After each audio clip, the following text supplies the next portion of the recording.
The cool, recycled air of the Jedi High Council chamber always carried a certain weight, a quiet hum of contemplation. For Zine, it was a sound she was beginning to associate with profound stillness and a subtle anxiety. She stood before the 12 revered masters, her gaze steady, yet her heart a drumbeat against her ribs. She was not a petitioner in the usual sense, nor a triumphant hero seeking accolades, but rather a conundrum, an exception to be weighed against millennia of tradition.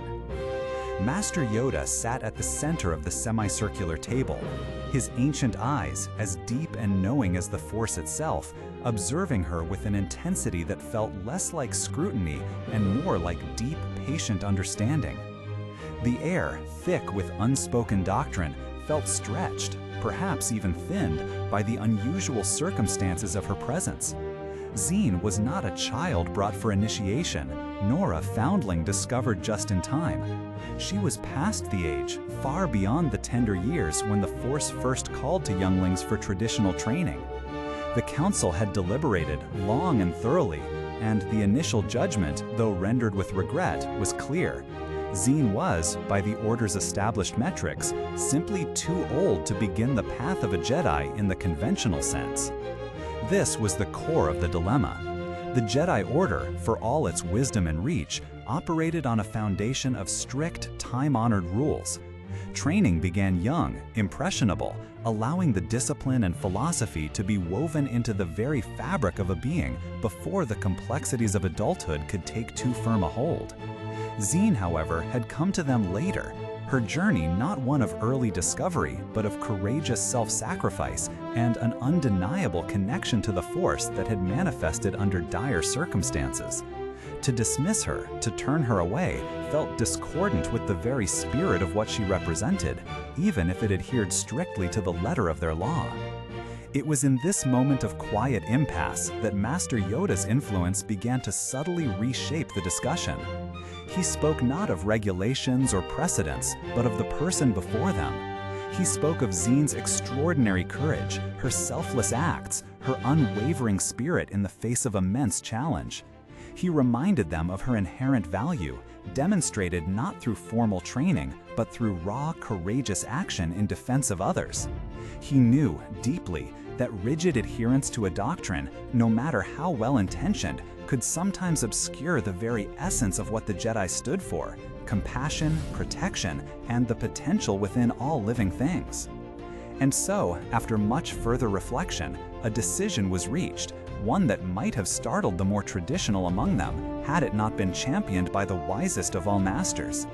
Zine would not, could not, begin traditional Jedi training as a youngling would, yet neither would she be turned away. The Council, bowing to the profound wisdom and humane perspective offered by Yoda, agreed to a temporary stay. She would remain with them within the protective and guiding embrace of the Jedi Temple, not as a Padawan, but as a valued individual, her unique path to be explored and nurtured outside the confines of rigid, age-based protocols. This was a profound moment, a quiet turning point that spoke volumes about the Jedi Order under Yoda's leadership. It was a testament to flexibility, a powerful demonstration of a truly humane approach. It showed an order capable of looking beyond the cold, hard lines of doctrine and seeing the vibrant, struggling, hopeful person standing before them.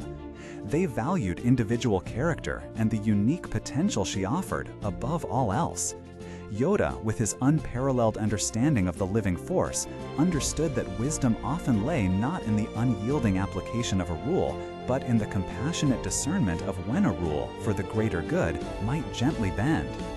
Under Yoda's steady guidance, the Jedi were reminded that their purpose was to serve life, not merely to uphold traditions.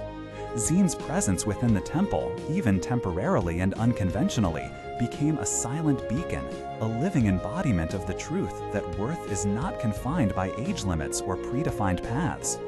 It resonated with the understanding that sometimes the greatest strength lies in adaptability and the deepest wisdom in seeing the heart of an individual rather than just their category. It was a quiet affirmation that the Force flowed through all, and its call could come in many forms, at any time, deserving of recognition and nurturing regardless of the conventional timeline. This story of Zine and the Council is a beautiful reminder that true wisdom often transcends rigid rules, embracing the unique worth of every individual. It teaches us about the power of empathy and the courage to adapt, even within long-standing traditions, for the greater good. What are your thoughts on this flexible approach? Have you encountered moments where rules needed to bend for the sake of individual worth? Share your insights in the comments below. And if you found this reflection thought-provoking, please consider subscribing for more stories that explore the deeper currents of the Force and the wisdom of its champions. Until next time, may the Force be with you.